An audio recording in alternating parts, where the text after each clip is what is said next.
Whenever you're ready. Okay, just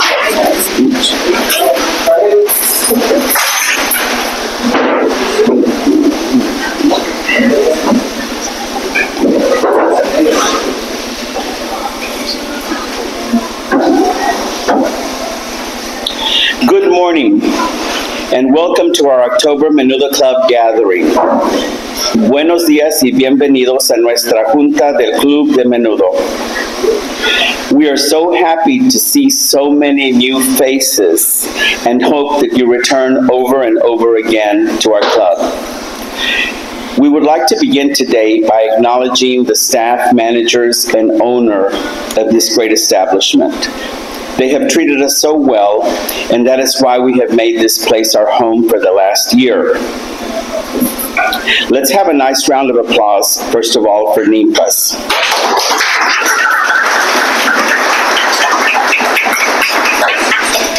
We had an amazing group of speakers last month, and I'm sure that today's speakers will not disappoint you.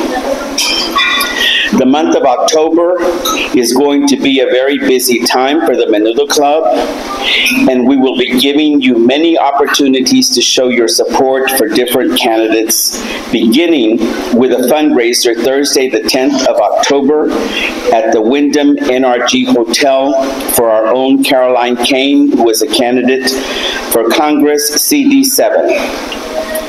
On Thursday, the 24th of October, we will be hosting another fundraiser for Nathan Milliron, candidate for judge of the 215th Civil District Court, and current judge Lori DeAngelo, also at the Wyndham NRG. On Sunday, the 20th of October, we will be hosting a field trip to Trump Burgers in Belleville, Texas. On that day, we will be meeting here in the parking lot of Nimpas at 12:30 and driving as a caravan to Belleville, or you can just meet us there at 1:45 p.m. in Belleville. On Halloween, the 31st of October, we will also be gathering for a fundraiser and costume party, again at the Wyndham Hotel NRG. We encourage you to get your costumes together and join us for an evening of ghouls and candidates. And again, please keep in mind that if you come out on Halloween, this is really a very nice, safe place we're going to be at for you to wear your costumes. It's also going to be early, so you can come early in the evening and enjoy Halloween. I'm sure we will give each one of you a piece of candy, and you will appreciate being with several candidates on Halloween. So let's make Halloween not only fun, but productive for our electoral process. If any of you would like to help with our fundraisers, we would love to have you as sponsors for the food that is to be served at each of the 3 fundraisers. Please see myself, Andy, or Carmen for details. This week, the Menudo Club was proudly represented at the Oso Boots and Bling Tejano Gala at the Rice Hotel Ballroom. And last night, I was honored to sign the Ted Cruz tour bus on behalf of the Menudo Club as he launched his 50-city Texas election tour. We at the Menudo Club understand that it is time for major changes, and that is why we are here today, so that we can find ways to improve ourselves and our community through networking, information, and new partnerships. We ask that you keep sending prayers to those suffering the terrible effects of the hurricane. And we hear the news that FEMA is running short on funding because Harris and Biden used so much money on the illegals. Pray that we are kept safe here from another storm this season, because hurricane season is not over yet, and as you see, there is another hurricane on its way to Florida, which is going to devastate us even more and probably totally wipe out FEMA. So remember that when you vote, please. Finally, a few housekeeping notes before we get started with our speakers. Please join our website at SaturdayMenudoClub.com, all one word, or you can join our page on Facebook, which is also the Saturday Menudo Club. I know that everyone is very excited to be here today, but please be kind and respectful to our speakers and try not to have conversations during their presentations. Also remember that if any of you are involved with any community organizations or nonprofits, please feel free to bring and display any materials on our welcome table over here. Also, if you're in business, you can bring your cards and leave them here, and we will pass them out to our members. If you will notice, I have put a program there that you can peruse through from the National Conference of SNAP, which is the nation's oldest, largest, and most active sexual abuse organization, which for the first time had its conference here in Houston, August the 16th, 17th, and 18th. Feel free to peruse through the beautiful program, because as we get into the holidays, if you want to give to a good cause, you can always donate to SNAP, of which I serve as the National Vice President. And of course, sexual abuse, once again, is really in the news. I was yesterday speaking with Mr. Busby's office, because as you know, some of Diddy's accusers, it turns out, were minors when they were molested or whatever it is that they were doing at these parties. And so, of course, my organization, SNAP, definitely is going to be behind and working with Busby on these cases, because as you can see, many people, particularly in my organization, when I talk to them, everybody always says, oh, that's over. And as you see, it is not over. It's not over at all. I mean, there are thousands of cases of abuse that we're becoming aware of every day. And another thing, if any of you talk to your senators or congressmen, because one of the things that I'm focusing on in 2024 is that since we are the oldest sexual abuse organization, of course, we have a lot of data that we've collected through the years. And one of the most prominent pieces of data is that when small children are abused at a very young age, they are more likely to grow up in a few years to get into drugs, to become alcoholics, or to commit suicide. So please keep in mind when you talk to your senators and congressmen, because I'm sure you know that now it's a fact that our government brought over these illegal people, and a lot of children that came unaccompanied, made voyages of up to 4,000 miles with strangers. Many of them were abused, and our government has lost track of them. That is inexcusable, because I'm going to tell you that in 10 years, as these children start growing, we're going to know they're here when they start committing crimes, when they become alcoholics, because we are letting them loose in our country without any type of counseling for their PTSD. We're just letting them loose, and we have lost track of them. Finally, I remind you that here at the Menudo Club, we respect the importance of your positions and jobs in the community, and we do not require that you silence your phones. If you get an important call, please simply step outside and have your conversation beyond the doors. At this time, I would like for everyone who can to please stand and join me in the Pledge of Allegiance.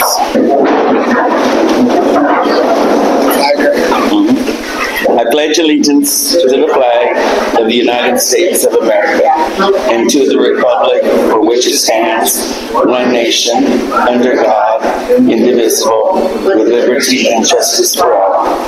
Thank you. Please be seated.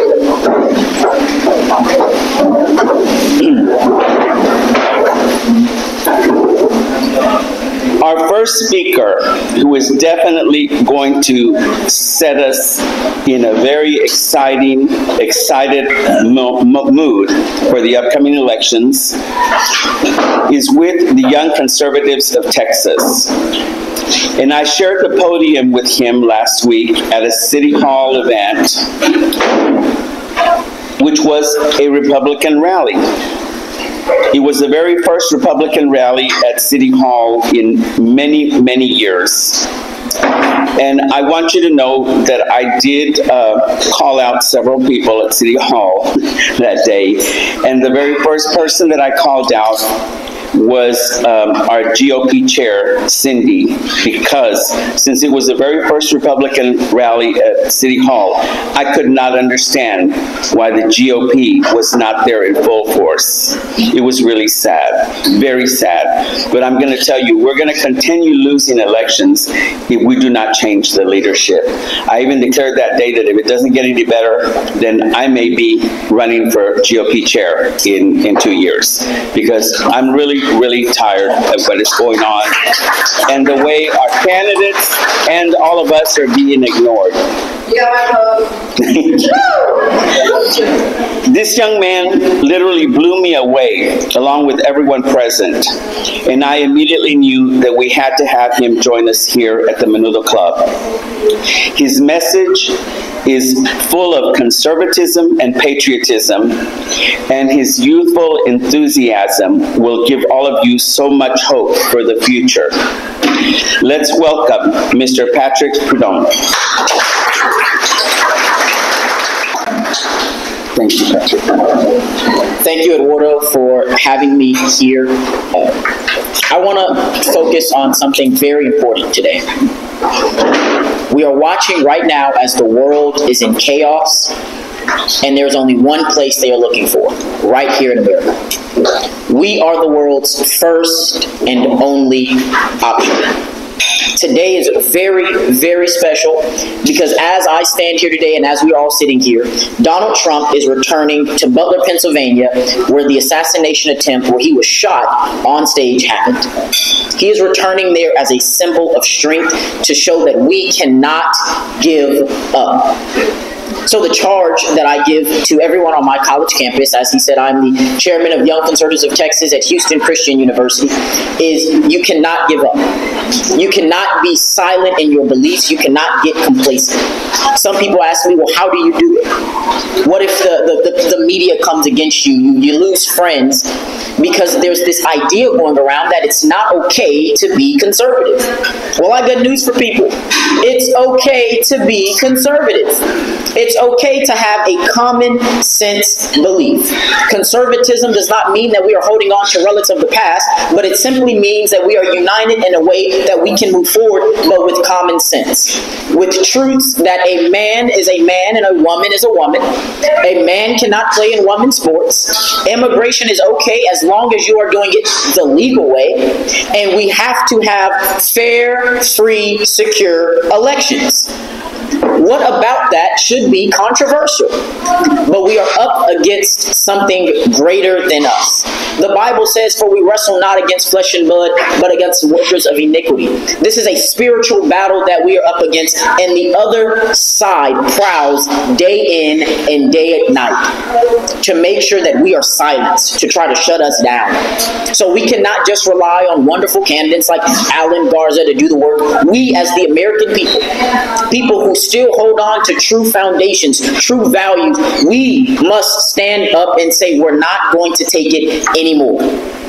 They tried it with the COVID lockdowns. Texas, Florida, and a lot of, as they quote unquote say, red states stood up and said, no, we will not be shut down. We will not be complacent. We will get up and we will keep moving, because as goes us, as goes the rest of the world. So when do we make America back into its glory days? When do we say enough is enough? Right now we have a person running for president who got up there and said, I love Venn diagrams. She loves them. Then yesterday she got on the stage and her teleprompter went off and she was stuck on the idea that the election was in 32 days. She couldn't come up with anything else but 32 days. Well, today the election is 31 days away. And in 31 days, it is people like you that are going to flood the polls to make America great again. And I'm not talking about just by electing Donald Trump as president, not just by sending Ted Cruz back to the Senate. We have to vote up and down the ballot. Right now, we are in Harris County, where we have a judge, Linda Hidalgo, who likes to take mental health breaks. Well, it's time for people like us to put people in office who can let her take those mental health breaks and not put Houston in danger. They are letting criminals roam the streets if they're not, oh, that's a cheap thing to steal. we'll let you go. No, crime is crime, theft is theft. So it's time that we start holding Harris County accountable. We hold Houston accountable. We hold Austin accountable. And we have to elect conservative judges up and down the ballot. We have to elect precinct chairs that are conservative up and down the ballot. It does not just stop at the top of the ticket. So here's the job for you. How many of you know what, example ballots are? It's time that we sit down, we look at those sample ballots, and we check off everyone we need to elect in Harris County. After you do that, you take those sample ballots and you give them to your neighbor. You give them to your neighbor's neighbor. You give them to a family member. You give them to a family member's neighbor. You spread it around and let people know that, yes, if Trump gets in, the federal government will be okay. But the state of Texas is also under attack. Harris County is also under attack. We have to stand together, shoulder to shoulder, and we have to say no more. As Donald Trump said, fight, fight, fight. The charge is simple. Yes, it's okay to be conservative, and it's time out for us to be the silent majority. We have to get loud. For too long, we have been complacent in our ideas. We got silent. We thought everything will be fine, and now look where we are as a country. It's no more. It's time that we stand back up and we take back the very country that our founding fathers imagined for us to have. It's time for us to tell the rest of the world that, yes, we are willing to help, but we are not going to send millions of dollars to illegal immigrants in countries like Ukraine while the American people are still homeless, getting hit by hurricanes, and the most they can get is $750? Time out. When are we going to hold politicians accountable and tell them it's no more trying to work to get reelected, it's about working for the things you promised on the election campaign?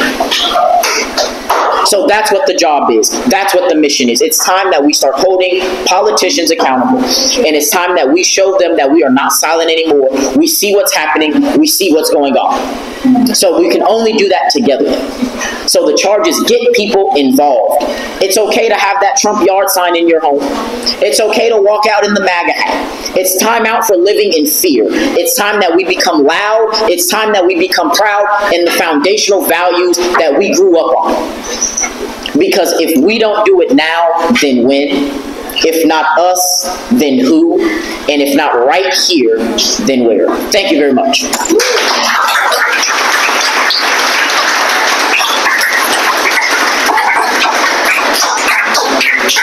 Thank you, Patrick. Now, doesn't that give you a lot of hope for the future? To have young people like that so involved and to have them send such a clear and concise message to our community. Because as you know, the biggest ally that we can have right now, particularly in this particular election, is the youth.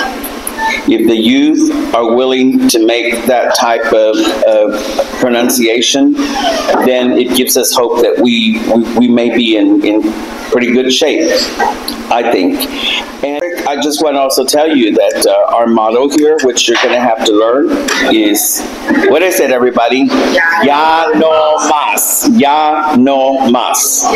Which means no more. One more time. Ya no más.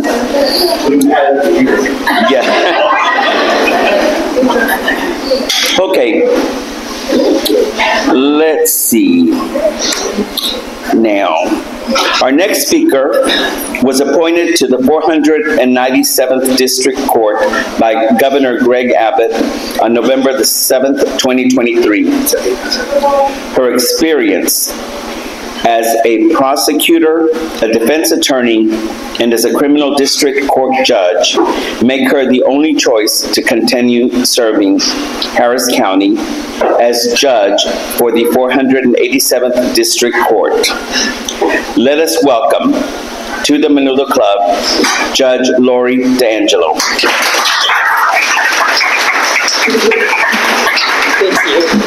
Thank Thank you for inviting me today. I really don't want to follow Patrick, but here I am. I think I'm in love. That was just wonderful. But I am the judge of the 487th Criminal District Court. In the last legislative session, the legislature created 3 new criminal district courts that started last year, the 486th, 87th, and 88th. So the governor had an opportunity to finally appoint 3 conservative Republicans to the bench. That was myself, Matt Pennegy, and Aaron Burdett. And out of the 26 criminal district courts, there are only 4 Republican judges on the bench. Now, a big part of that is because 2 years ago, the down ballot voting was atrocious. We lost 50,000 Republican voters from the top to the bottom of the ballot. It just dropped off the further down you went. So we had a full slate of candidates 2 years ago. Most of us lost by, I think I was 14,000 some votes. So you think about if all those 50,000 Republicans had voted down the ballot, we would have had all Republican judges, and we wouldn't be in the situation we're in now. So does anybody feel safer now than they did 2 or 4 years ago? Okay. And that's because we need more Republican judges on the bench. We need judges who are concerned with public safety. And for the Republican judges, that is our primary concern.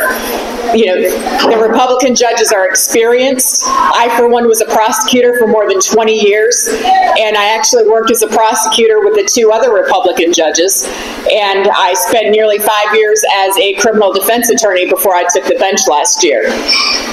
The criminal courts have had a backlog of cases, you know, since Harvey and COVID and basically every other excuse they like to use. But when the 3 of us took the bench last November, we have all reduced our dockets by nearly 50% in just 10 months. And a big part of that is actually showing up for work every day, doing the job, going to trial, knowing what you're doing. We have hearings all the time to hold people at no bond because the revolving door that has become our criminal justice system is completely unacceptable. And it's our priority to, you know, it's not just that we need to make America great again at the top of the ticket. You've got to vote all the way down and make Harris County safe again. Because until we have more Republican judges on the bench, we're not going to be. And we need to get all of the Republican candidates elected. I think if we do, we'll have no trouble getting a full slate of candidates in 2 years. But after what happened last time, that's why we're in the situation we're in. So I would love to answer questions instead of talk about myself. So does anybody have any questions about the criminal courts? Yes, Emily? Why is it that the Democrats why are their numbers so bad? A lot of them come to work when they feel like it. They spend more time sitting in the back in their chambers than being involved with their dockets. And they are more concerned about having a kinder, gentler criminal justice system, and they let the defendants run the show instead of taking charge of their own courtrooms and getting it done. Amen. Yes. From my experience sitting through the bond hearings, do you feel that, I mean, you basically have the state law on your side if you just followed it, which is what's not happening with Democratic judges. They kind of just make it up as they go, and like when they go in the public and they say that people they can't be held no bail. That's actually not really always true, correct? Right. They can't be held at no bond as often as we might like, but they certainly can. I mean, once a defendant is on bond for an indicted criminal offense and they pick up another one, you can have a hearing to hold them at no bond, but you have to actually have the hearing. Yes. And that's what the Republican judges, we do it all the time. We have no problem holding somebody at no bond. We actually expect people to have personal responsibility and be accountable. And that's not something you see enough in the criminal justice system. How do you feel, what's your stance on, like O'Donnell? I know it's only with misdemeanors, but they've actually used that order to extend in the felony courts as well, without an order. Well, we're not No, using not you, that. but prior to you. You know, I think personal bonds have their place. You know, when a young person picks up their first drug offense, less than a gram cocaine case, that's the perfect example of somebody who should get a personal bond. But not much beyond that. And for a while, the Democratic judges were giving personal bonds on aggravated robberies and aggravated assaults. And the legislature had to step in and pass a statute saying that you could not give personal bonds for violent offenses. So a big part of the problem, too, is a lot of the Democratic judges that we elected are very inexperienced. Some had never practiced criminal law. Some we had never seen in our courthouse. I mean, I've been in that courthouse for 26 years. I mean, I started down there back in 1998. And when I see a candidate running for a criminal court, if I don't know who you are, that's a problem. Because anyone with any experience, you know who they are. So, it's just a mess down there. I can't put it any other way. But I've sat in your courts at Pentagon and yours, and it's like night and day. Oh yeah, it's like night and day. I even sat in Nikita Harmon's the other day, and she stopped a defense lawyer right in the middle and said, "You can stop with all that. He has roots in the community because the bond's not going down." And he literally just stopped. It was like, that's refreshing. Yeah. To see. Because of the prior history, she was like, this bond is not going to drop into 30,000. So thank you for what you're doing now. Thank you. Lori, how many courts are in the criminal system? And how many Republican judges currently, including yourself, are occupying? Okay, there were 23. Then they created 3 more that went into effect October 1st of last year to make 26. Of those, there's 4 Republican judges. 1 that won election 2 years ago, and then the 3 of us that were appointed. Now, in that same legislative session, they created 3 additional felony criminal courts that didn't go into effect until Tuesday of this last week. Are they all up for re-election? No. They are not. So we just added the 3 on Tuesday, and the governor is waiting until after the election to appoint judges to those. So those are being covered by visiting judges right now. So technically we have 29 criminal district courts. There's 11 that are up for re-election this time. Is there a point for Judge Aguilar's? Yes, we had one of our Democratic judges passed away in a car accident last weekend, and there's that open bench as well. So the governor will be appointing a Republican to that bench, to the 228. But none of that's going to happen until after the election. So we do have visiting judges covering 4 benches right now. But the visiting judges are retired Republicans, so we can't complain. So, any other questions? All right, thank you so much for having me. Don't forget to vote all the way down the ballot.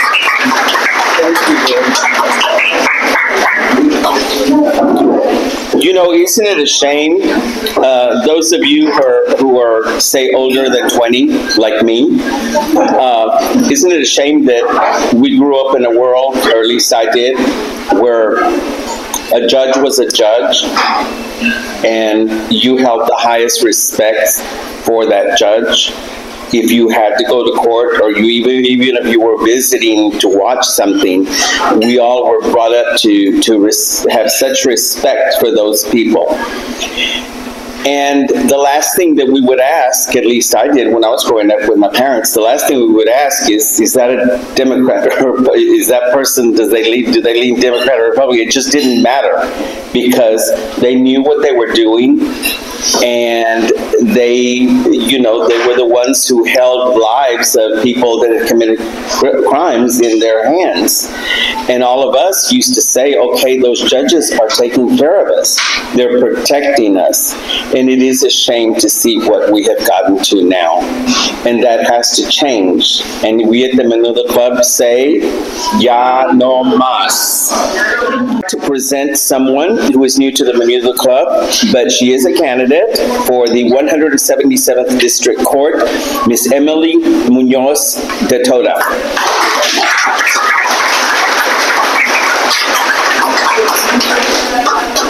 Good afternoon. Well, that's right. Wow. My name is Emily Munoz de Toto, and I'm running to be the next judge of the 177th Criminal District Court.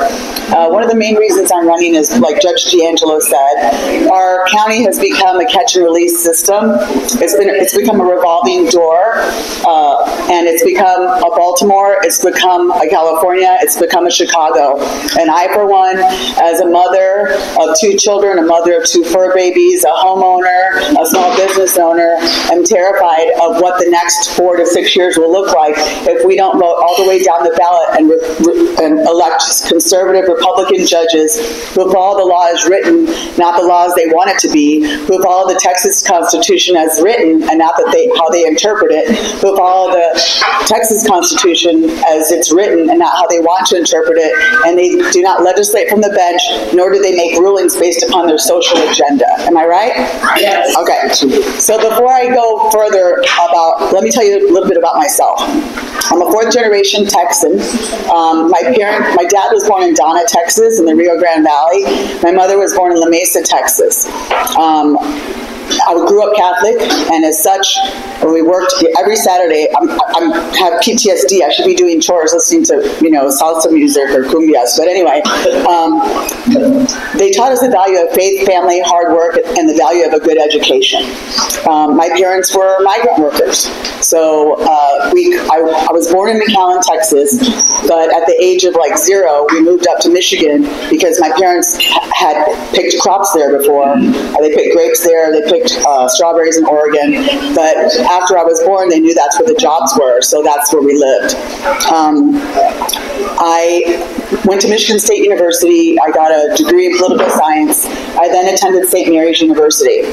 I have dedicated my entire legal career to the Texas criminal justice system, and what I mean by that is, as a 3rd-year law student, I got a 3rd-year bar card, and I was trying cases as a 3rd-year law student under the supervision of an experienced lawyer. After I graduated from St. Mary's University, I accepted a prestigious clerkship at the Texas Court of Criminal Appeals, which is the court of last resort for all criminal matters. So there's a Supreme Court in Austin that hears civil matters, and then there's a Court of Criminal Appeals in Austin that deals with all criminal appeals. Now, as a briefing attorney, I worked for a Republican judge, and I authored draft opinions that, if adopted by the court, would become law. So I've actually written law, which is kind of cool. After my clerkship ended, which was a year only, I called the Harris County District Attorney's Office because they had previously offered me a job after graduation, but I turned it down so I could be a clerk. I called up the Honorable Mike Anderson, rest in peace, and he said, "Come on down." So I was a prosecutor with the Harris County District Attorney's Office under the Honorable Johnny P. Halls. And that's what I consider the golden age of the DA's office. Am I right? Yeah. I've known Lori, so she started in 98, I started in 97, so that's how long I've known Judge D'Angelo. I prosecuted violent felons. I then went into private practice. I'm board certified in criminal law, which means that I not only took 1 bar exam, I took 2 and passed. Now, what board certification means is that you have to have at least 5 years experience in what you want to be certified in, and you have to take another exam. So I didn't wait till 20 years. I did it on my 5th year. So I've been board certified since 2001, and I've retained my board certification every 5 years. I now am in private practice, and I love what I do, but our county is becoming unrecognizable. So I'm 53, I'm not supposed to say how old I am, but I've been going down to the courthouse for nearly 28 years. And what Judge D'Angelo says is right. The majority of the Democratic judges that got swept in under Beto have never, the first time they stepped into a criminal court was when they took the oath of office. And that should be scary to all of us. So I'm a recurring guest host or guest commentator on a show called Behind Breaking Bond. Have any of y'all ever heard of it? Okay. It's on Fox 26, and it's put on by Crime Stoppers. It's hosted by Randy Wallace and Andy Kahn, the Director of Victim Services for Crime Stoppers. And that experience has become invaluable to me because I already knew what I know, but I have intimate firsthand knowledge of the failures of bail reform. and why I am afraid of the catch and release revolving door system, revolving door our courthouse has become. So what I'm about to tell you should shock and terrify you, all right? And if I told you that there was a woman who was on 16 felony bonds in 1 year, you wouldn't believe me, right? It's true. And I've said it on TV and I'll say it again, and every time I campaign I say it. A person doesn't get 16 felony bonds in a lifetime, let alone in a year. And what happened was, instead of facing consequences for her failures to appear, for her constantly committing new crimes or on felony bonds, what was she given? Deferred adjudication. Guess how long she made it on that? Not very long. So what I'm saying is, if there's no consequences for poor behavior, what's it going to take for you to get your act together? And if you get a PR bond, you're going to go back to your people, places, and things, right?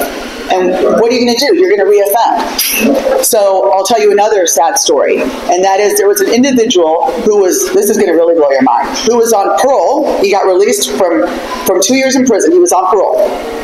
His bonds were reinstated for aggravated assault and aggravated robbery. So he's on parole, he's on 2 felony bonds. He then turned around and killed the mother of his child, took said child, and got on a low-speed chase on a bicycle. Obviously, he was caught by the police. He tried to kill himself, and he lived. That woman never should have, that woman should be alive today. There was a police officer who was shot 2 weeks ago by someone who was on bond. Luckily, he survived, but that shooting never should have happened.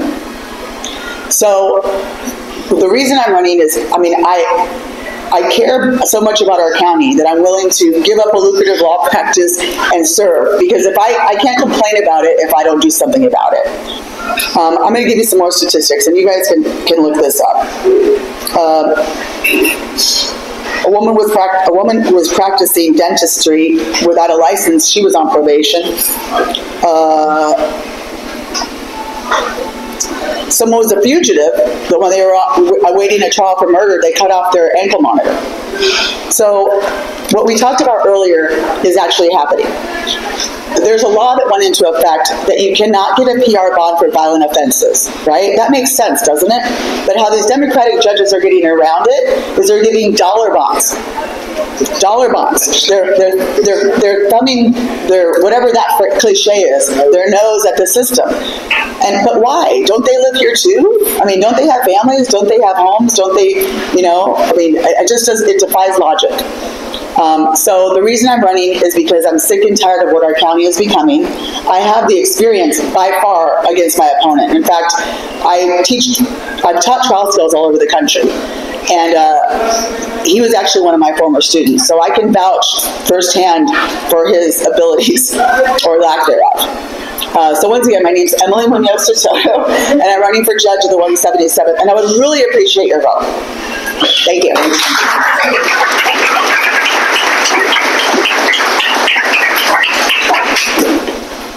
Some powerful Latinas out there in this community. And I hope you remember their names or you get behind them. Speaking of powerful Latinas, I'd like to welcome to say a few words. Our next speaker, who is quickly becoming a dear friend. She's with the Conservative Hispanas and is from Brownsville, Texas. We at the Menudo Club look forward to partnering with her organization to build a bridge between the Menudo Club and the Rio Grande Valley. Please help me welcome Ms. Norma Lee Valle.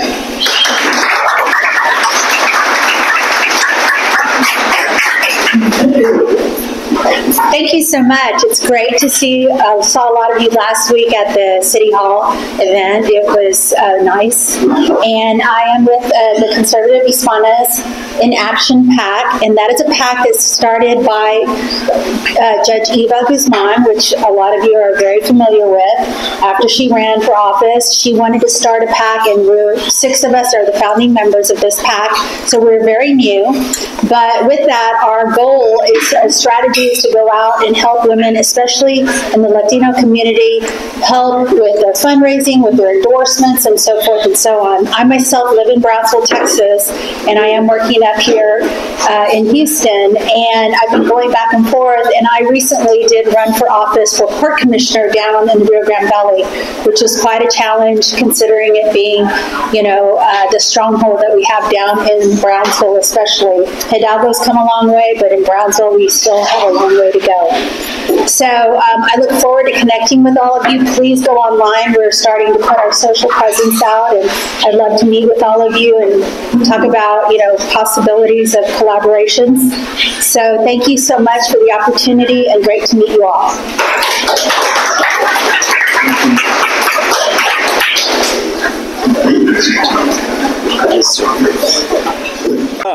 Our next speaker is also someone that I'm very proud of because, as I said, I'm very partial to the youth getting involved, and so that we know that the foundations that we set here are going to continue after we're gone. And having said that, I'm just going to introduce this person by saying Alan Garza for Congress.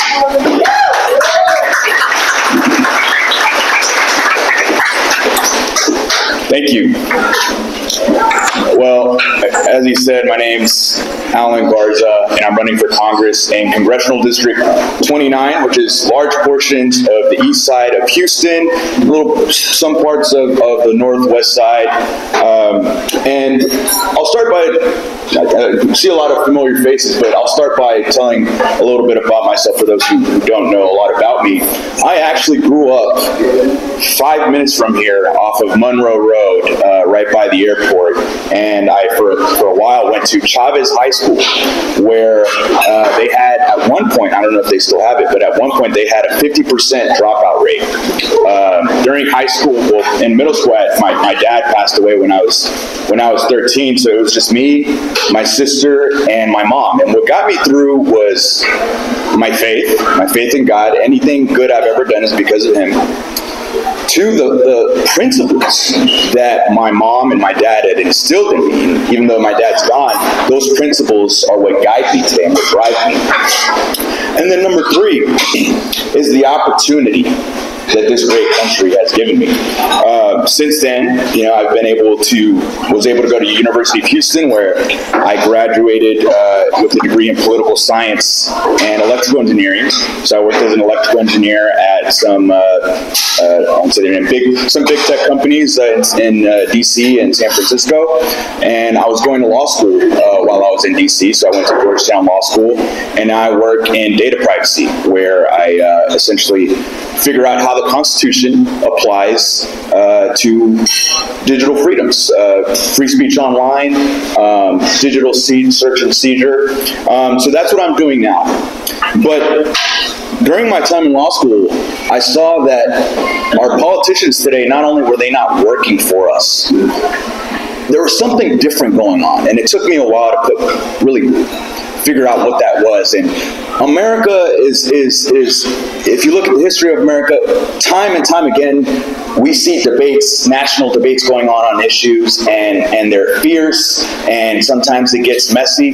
But there was something different that was going on here. And what it is we have politicians today that not only are they disagreeing on the issues, but they're questioning the very principles that this country is based on. You hear a lot about threats to democracy. The media loves to talk about threats to democracy. If you vote for Donald Trump, you're voting for the next dictator. If you're a Republican, you are authoritarian. But running in this congressional district that's been blue, that's been held by Democrats since 1992, I've been having conversations with independents and Democrats themselves saying, you need to look at what the far left is doing as well, and the threats that they're posing to democracy that the media isn't telling you. So there's 5 that I want to talk about. And so first is If you want to compare the presidential candidates, I myself, of course, am voting for Donald Trump because his policies have been better for America. But when you're talking to independents and Democrats, you might want to point out that the presidential candidate on the left was not elected, was not selected by their own party. She did not participate in the primary process. They had voted for Joe Biden to take on Donald Trump, not Kamala Harris. So anytime you start getting, as a conservative, especially Patrick out in the college campuses doing good work out there, be sure to point out, if you're worried about threats to democracy, you need to know that the candidate that's espousing this rhetoric herself didn't really participate in the democratic process. Number two, we see a trend on the far left of not engaging with the press. I think it was a couple days ago that Joe Biden came out into the press briefing room, and the article said that there was audible gasp from the journalists because they were so shocked that the president was coming out to talk with the press and answer questions. That's problematic. That's really problematic because as our president, you need to be available to the media so that the media can hold you accountable. The media can ask questions to see what you're up to. They're the watchdogs of the government. And not only have they been letting us down in that regard, but the president too and far left Democrats have not made themselves accessible. And so be quick to point that out. That's very anti-democratic. When you talk about threats to democracy, if you're not able to hold your leaders accountable, you should be concerned. Point number three. For 50 years in this country, we had a raging debate about abortion. And a lot of people there's a diverse set of views. And thankfully, the Supreme Court finally returned that issue to the states when they overturned Roe versus Wade and Casey versus Planned Parenthood. And and this isn't everyone, but the far left's response, what was their response? We need to pack the Supreme Court because we don't like that decision. What could be a bigger threat to democracy than that?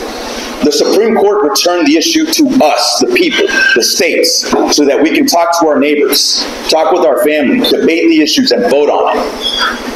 They don't want that. If they lose, they said, no, we need to pack the Supreme Court, add justices who are going to protect our rights.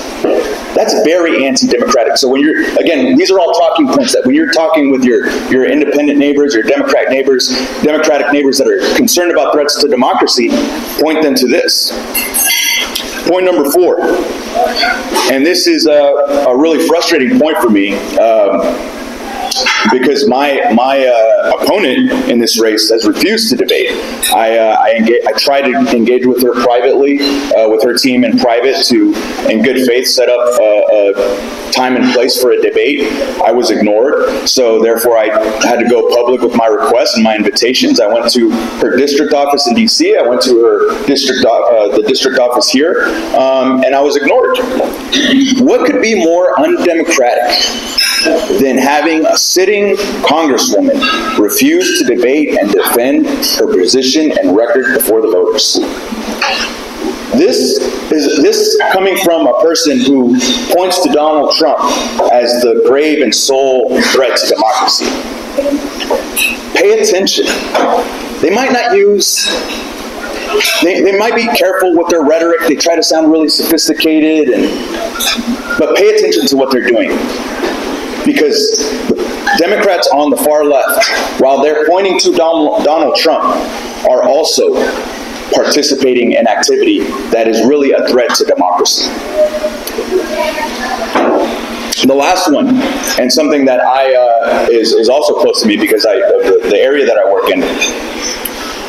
During COVID, there was a lot of debate about vaccines and shutdowns, and I know a lot of us here had some strong opinions on that, and we're entitled to that. But the government was concerned with, if people are questioning the vaccine, then maybe the people that aren't going to want to take the vaccine, or if people organize, then maybe these lockdowns aren't going to work. So what the government did, since we have the First Amendment in this country, they can't tell us what not to say or what to say.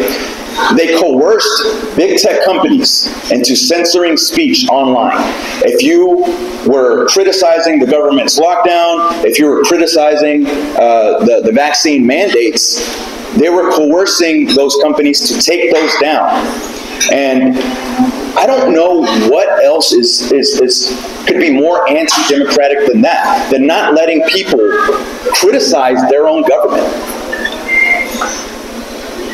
So when you're talking to your neighbors, point out these 5 points. If you're not concerned about the economy, if immigration and the crisis at the border isn't that big of a concern to you, if what you're really concerned about is threats to democracy, then you need to be aware of these 5 points and make your decision to vote based on that.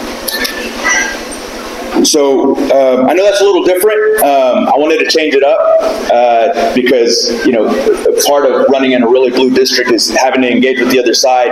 And as the other speakers said here today, it's on us to make the changes, not only on the federal government, but also at the local government by voting all the way down the ballot.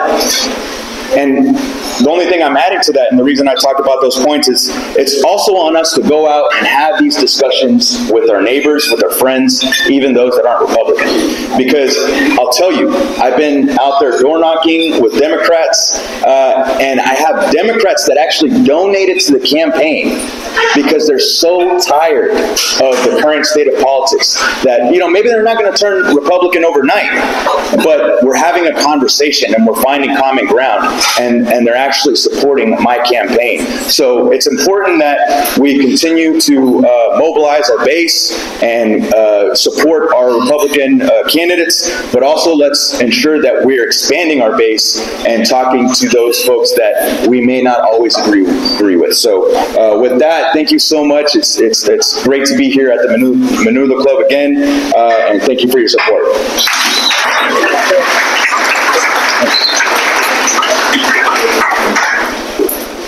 I've said this before, as far as the person that you're running against. We need to understand that to some people, youth is extremely intimidating, particularly the political figures that have been in office for many, many years and do not want to give up their power. So I can see why she's afraid of you. We can all see why she's afraid of you, but we also know that it's time for change. And at some point, we need to pass the torch down to our younger people. And another thing I just wanted to add to your points is that one of the things that I do in my public speaking and as an advocate, I think that the biggest problem that we're seeing with the abortion problem in this country is that we have allowed ourselves to be dominated by the narrative that this is a woman's issue.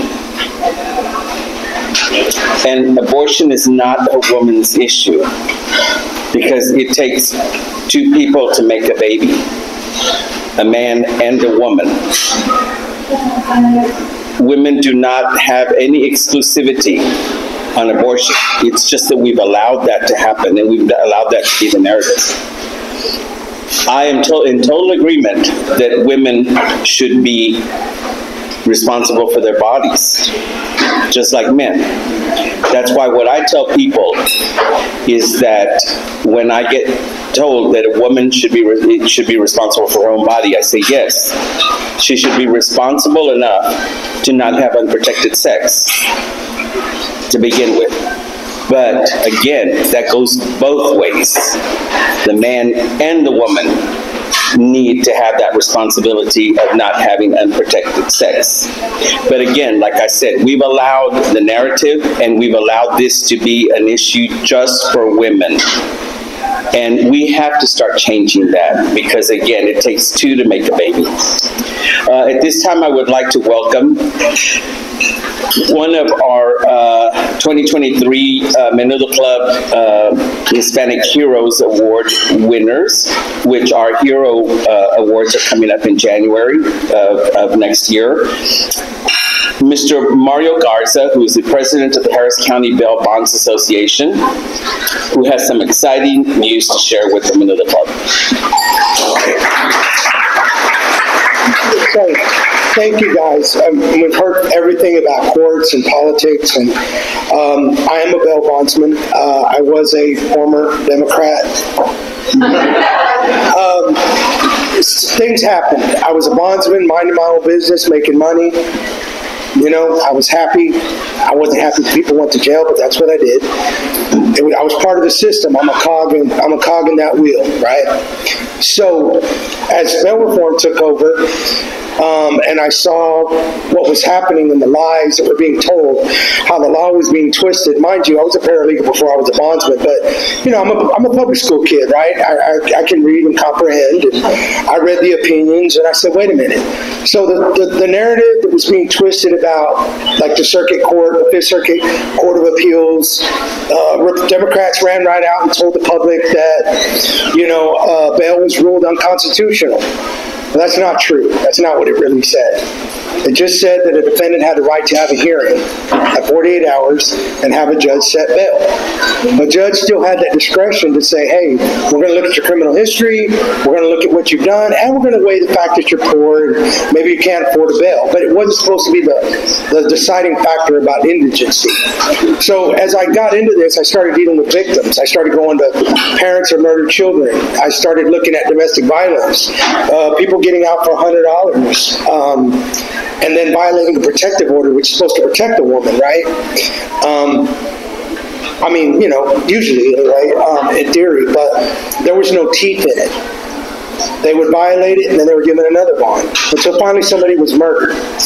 So I started to get the impression that, so you didn't really care until somebody got killed.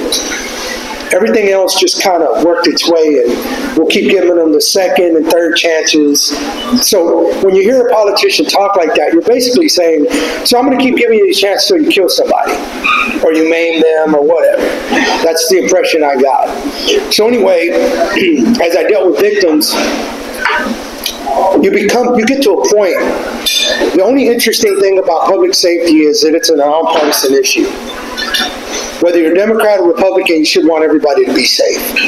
That's the only thing you got going for that issue. Is that the middle ground that we can reach with Democrats and Republicans is safe. I can disagree with you on many things, but I do want you to be safe tomorrow. I do want your children to play in the park. I want you to be able to walk down the street and go to school or take your kids to school. That is one common ground that we can reach that gets twisted in the whole narrative. So you get to a point where you think, what am I going to be about? Which is why many of you are acting, running, because you can't sit on the sidelines. That's what I started a nonprofit called Take Back Our City. It's for victims, because I felt I had to do something. Kim Ogg recently gave me a very generous donation to start my nonprofit. And I told her, you're going to get every cent. Every cent of that money is going to go to victims. And that's my promise. Because many of us are here because we're compelled. We're not getting rich doing it. You know, we even get some of you guys that are defense attorneys running for court could also affect your practice later. So people got things on the line. So I am not the only one in the room, but I just want people to know that it becomes personal. And I don't have to tell a lot of people in here because I'm preaching to the choir. I know that. But I am afraid, I'm disgusted by what I see with the judges that, like the dollar bonds. The legislature enacted a law that said you can't give them a personal bond, and just to thumb their nose because the legislature didn't think that one through. I said, well, what are you going to do about low bail? Now you have to go back and fix it.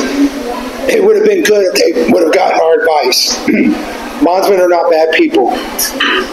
And true reform comes through accountability. If you ask criminals, ex-cons, they'll tell you, if I didn't do those 8 to 10 years, I'd probably be dead or I'd be doing a life sentence. So reform like that works. It's a balance between tough love and chances. So that is, I had a guy I was talking to, and we were sitting at a table, and he got mad because I was talking about crime and bail, and he said, I don't care about any of that because I want to know about my taxes and my properties. And I said, sir, you can't pay taxes if you're dead. We're getting real basic, right?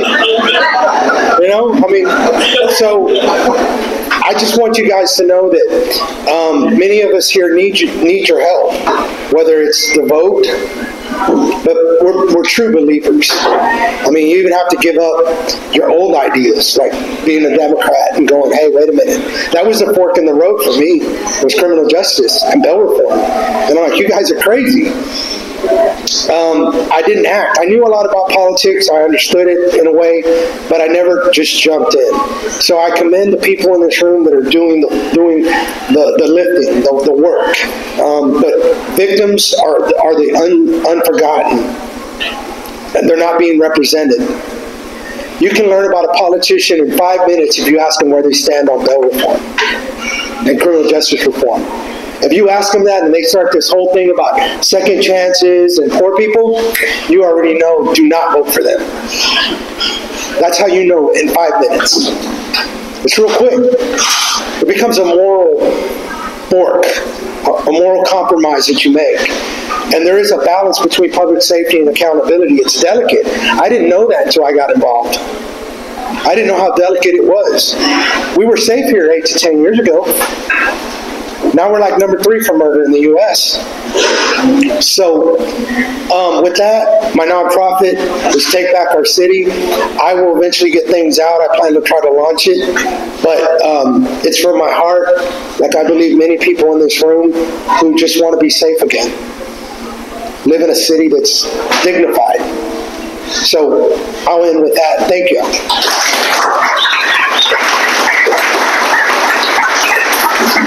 Thank you, Mario. I'm sure we'll all be invited to the party. Yes. So at this time, I'd like to present a candidate for judge of the 333rd District Court, Mr. Brian Staley.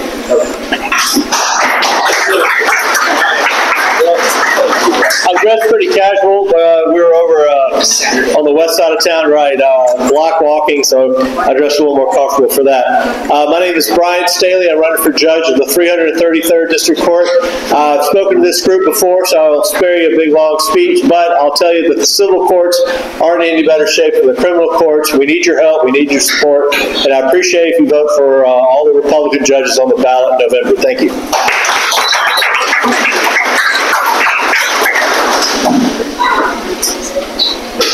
And finally, big friend of the Menudo Club, and he can tell you all about his campaign, Mr. Nathan Milliron.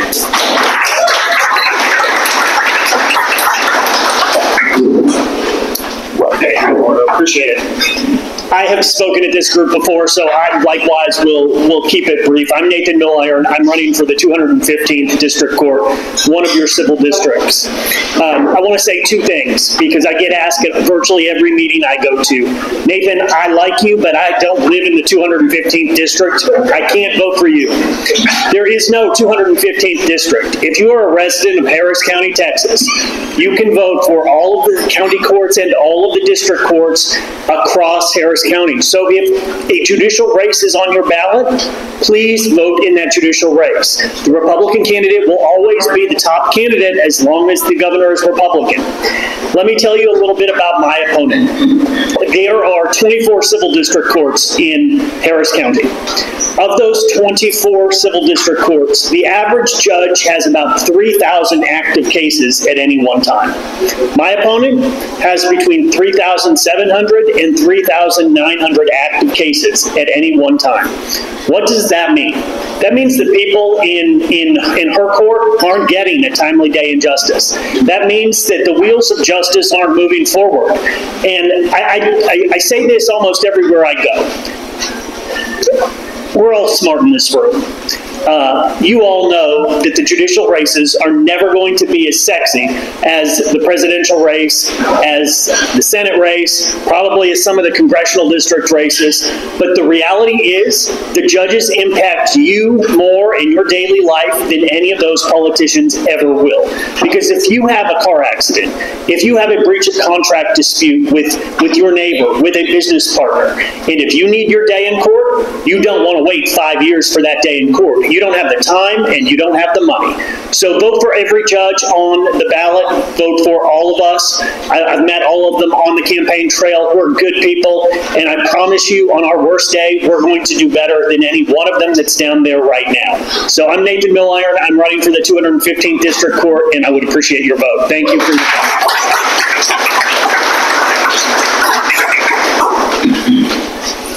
I told you we were going to have some wonderful speakers today, and I'd like to close this, first of all, by having another round of applause for our special guest today, Mr. Patrick Prudhomme and Judge Lloyd.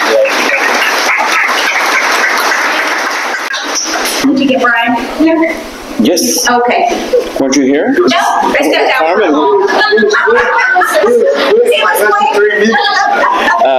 Sorry about that, Brian. Please, I had to step out for a minute. please remember, everyone, there's a sign-in sheet on our table, and please pick up whatever you want. Also, please feel free to take any of the signs that you'd like to take from the different candidates. Remember our events that are coming up and chances for sponsorship, which is a fundraiser on the 10th, the 24th, and the 31st at the Wyndham NRG Stadium Hotel, and also our field trip to Belleville to Trump Burgers on the 20th. And please come, do a caravan with us, because if you've never been to Trump Burgers, you're in for a very special treat. And of course, we'll be there right before the elections, so that'll be a very, very busy and important time to go, and for you to pick up all your Trump t-shirts and bracelets and necklaces and everything if you've never been, and also to have a delicious Trump burger, which is really a treat. Again, I would like to encourage all of our young people here today to please spread the word on the Menudo Club, and this can be your home. We meet once a month. However, since we're getting close to the holidays, normally we group together November and December for a party. So we're still discussing on the dates. So we're back to our regular monthly schedule after Christmas, after the Christmas party, and then in January. And January will be when we will be awarding our Menudo Club Heroes Awards for this year. So we look forward to that. And if you have any ideas for our Menudo Club Heroes Awards, please share them with Carmen, Andy, or myself. And Carmen or Andy, do y'all have anything to say? I just had a quick, everyone, October the 7th is the last day for people to register to vote. For those, I'm sure everyone in here is registered, but if you have a neighbor or a friend or someone who hasn't voted before or just hadn't voted in a while, because we've had several people come into the office with a suspension on their voter registration, tell them to go ahead October the 7th. I think there's a program that has become online where you go to your votes, you can reactivate or resubmit your application, and it will be good for election day. Early voting starts October 21st. There's areas across Harris County that you could go multiple locations. Be sure to go to Harris Votes and check on the locations as well. Also, I just want to recognize we have Bianca Gracia here with us today. She's with Latinos for America First. They have been doing a lot of stuff with President Trump, and just wanted to give a shout out over there as well. That's it? Yes. And Andy? Yeah. What? Oh, do you want to say something? Yeah. So my name's Andy. Eduardo and I started this years ago. I hadn't had Menudo in 20 years, and I figured he would know some of the good places. The first place we went to, because I was there, didn't have you have taste, but they didn't have Menudo, right? So we joked about starting this club, and so we started it. And of course, I'm a Marine vet, and I'm very very appreciative of the American people who paid for me to become a Marine, and so is Carmen. Have these conversations with my law enforcement friends, whatever. You may be a Navy SEAL, but guess what? You wouldn't be a Navy SEAL if it wasn't for the taxpayer that paid for your training, that put that uniform on you. So I'm very proud of all of you that are not veterans that are stepping up for our country, because I've been watching as a watchman for the last 20 years. I have two girls that are 25 and 21, bright, young ladies. My wife and I have been together 43 years, but we signed up for war when I signed up in '88, and so we didn't have the traditional marriage that you would expect from a couple. We said, you know what, we were prepared to go anywhere the world sent us, and unfortunately our military is overused and we've got issues and whatnot, but that's not what it's all about. But in America, I think there is a generation that is righting many wrongs, and I think it's this generation. And so it's really exciting to see you all engaged, and all these conversations we have even before we even started this club, and it's been exciting to see the growth that we anticipate going forward. So God bless y'all. Just a quick follow-up. If you want to donate or if you want to volunteer, get with the candidate themselves. I know a lot of the times we want to do something big and, I'm going to donate to the local party or the state party, but these candidates need your help directly. Even if it's block walking or making phone calls or just coming out to me to represent them, right? Because it can't be everywhere all at the same time. Pick up some of their literature, pass it out to friends and family. It really helps when you help them directly. And one last thing, you'll see on our table, we have these that were brought to us by Andy this past year. This is a book called Real Life Stories, which are testimonials that are very short testimonials. It's a very easy read that were done by veterans, that some in combat, some not in combat, that have gone through some very, very bad times, and all were brought to their Savior and had an enlightening moment. These are free for you to take. Like I said, you can read it with a couple of cups of coffee, and it's very inspirational. So please feel free to get one from the table and take it. And please support our veterans, support our candidates. As I said, if you want to contribute to some of these fundraisers, you can, but number one, please put them down on your calendar, which is every Thursday night at the Wyndham Hotel NRG. And do know that, again, we are so close to this election, okay? And it is so important with everything that is happening that we're there for, and I just say this one person, which is Donald Trump, okay? Because anything in any progress that we make from now on is going to be totally dependent on whether or not Trump gets into office. I hate to see or even think of what would happen if he doesn't. I know that some of us are very grateful. I myself am very grateful that if something does happen, I'm grateful that I'm a resident of Texas, because Texas is definitely the place to be. And I don't want to scare anybody, but I just do want you to know that if Kamala wins, I'm not going to be going out in public for a while, because I do not see good things happening. And I'm not talking about because of a presidency. I just don't think that we're going to be safe for a while. And I will conclude by just telling you that many of you know that for years I have my Facebook page, Eduardo Lopez de Casas, and I have a political page, which I've had for almost 20 years, which is the Republican National Hispanic Assembly of Harris County, the Harris County National Republican Hispanic Association. Anyway, so when I post political things, I post it on my political page. And my personal page is for personal stuff. I mean, I don't mind putting pictures or whatever, but I just want you to know how things are getting. This past week, on my personal page, a friend, I thought was a friend, just wrote a whole page diatribe just saying that I was a Trump lover and that I was a hypocrite because I advocate for sexual abuse victims all over the country, but yet I believe in Trump. And I want you to know that these things are not accidents. You know, this is just a person that said, I'm going to make sure that everyone that knows Eduardo from all over the world, from the advocacy world for sexual abuse, knows that he backs Trump.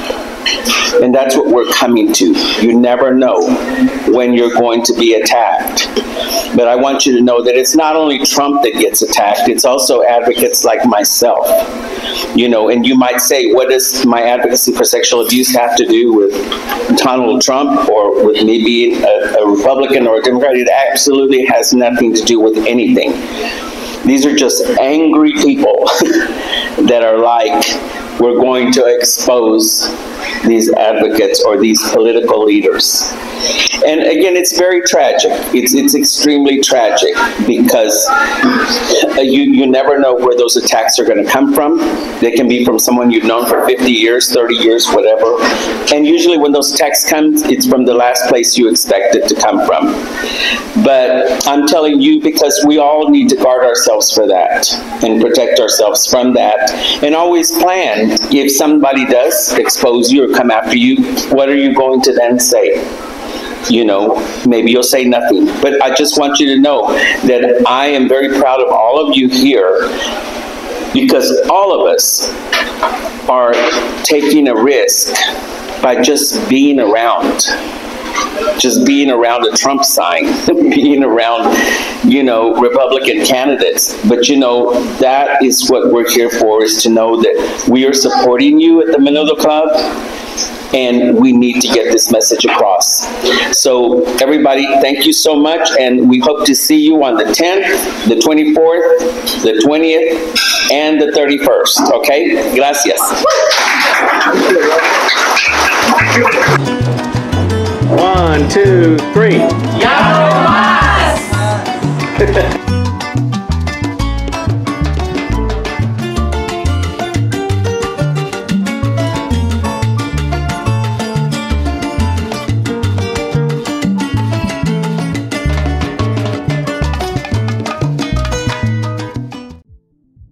Are you a leader hungry for meaningful discussions and real solutions? Then the Saturday Menudo Club is calling your name. Join us every first Saturday of the month from 11:30 a.m. to 1:30 p.m. at various restaurants in Houston, where leaders in our community gather over delicious menudo and Mexican food. It's not just about the food, it's about the people who add flavor to the dialogue. We address crucial issues like education, commerce, government waste, family concerns, faith, crime, homelessness, and making a difference. Our gatherings feature renowned speakers who inspire us to take action, and every event is recorded for our YouTube channel and website. Get ready, the Saturday Menudo Club is coming to a restaurant near you. Connect with like-minded leaders, exchange ideas, and work together towards a brighter future. Visit SaturdayMenudoClub.com to join the club today. Remember, it's not just a meal, it's a media experience for leaders. Stay hungry, my friends. 1, 2, 3. ¡Ya no más! My name is Andy Valdez, founder of Marketing Dynamics. The late Peter Drucker, the father of management theory, believed marketing was critical to your business. He said the purpose of a business is to create a customer through marketing and innovation.